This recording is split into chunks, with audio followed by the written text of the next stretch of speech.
What's up guys, I'm Andy from 1A Auto. In this video, I'm going to show you how to replace the steering wheel control switches on this 2010 Toyota Rav4. If you need parts for your vehicle, click the link in the description and head over to 1aauto.com. Disconnect the negative battery terminal. We'll use a 10mm wrench. Loosen this nut up and pull the connection off. And set this aside. You don't want this to arc out on the battery, so make sure it doesn't spring back. On the side of the steering wheel, there's a hole right here, and there's also one on the other side. I'm gonna take a T30 Driver, and you're gonna find there's a screw in there. So it may take a little bit to find it, but once you find it, loosen it up. It's on there pretty tight. There you go. And the screw's not going to come out, it's just going to loosen up so that you can pull the airbag off. All right, that's good. And then I'll do the same on the other side. There we go.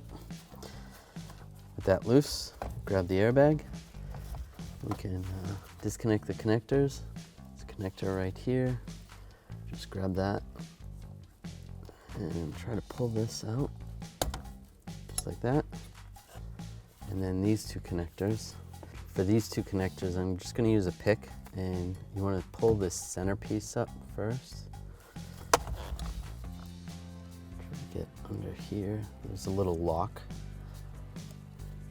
Locks these in, just like that. Once you get that up, you can get underneath the connector and slide it out. Just be careful not to break these. Just like that. Then you can grab the airbag. When you place the airbag down, place it with the top of it facing up, just in case it goes off. You don't want it this way. You don't want it to go off that way. Just take a Phillips head screwdriver, loosen up this screw right here.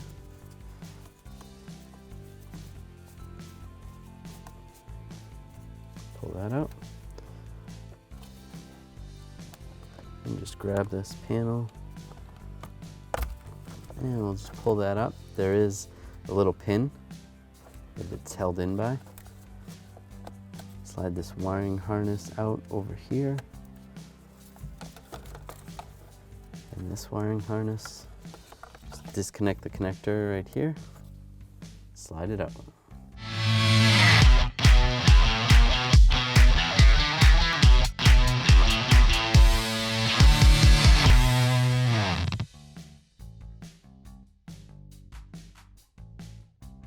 Now, whether you have a vehicle that has just the display switch or other switches, the procedure is going to be the same.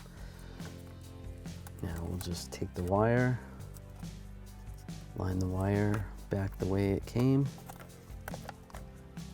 connect the connector, and then just line up the switch and push it down. Take the Phillips head screw. Get this started and tighten it down. That's good. Now we want to plug these connectors in. Make sure you don't twist these all around. I'm actually going to connect this black wire right here first. It's actually the ground for the horn, or that's what makes the horn work. And plug the orange connector on the orange side. Like that, lock it in place, and then the black one on the black side, and lock it in place.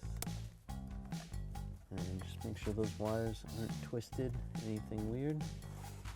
They look good. Just line this up. Goes right there. And take your T30 Driver. You're gonna do one side at a time. Get that on there. Tighten that up, and then we'll tighten up the other side. So I'm just tightening these up, make sure they're good and snug. Now, if you have the ability to use a torque wrench, you're going to torque these to 78 inch-pounds. I'm not going to be able to do that because I can't put a torque wrench on the end of my driver, but I'm just doing the best I can. Let's reattach the negative cable and take your 10mm wrench, tighten this up. snug that up, just wiggle it, make sure it's nice and tight, and good to go. Thanks for watching. If you want the parts to do it yourself, check out oneaauto.com, the place for DIY auto repair.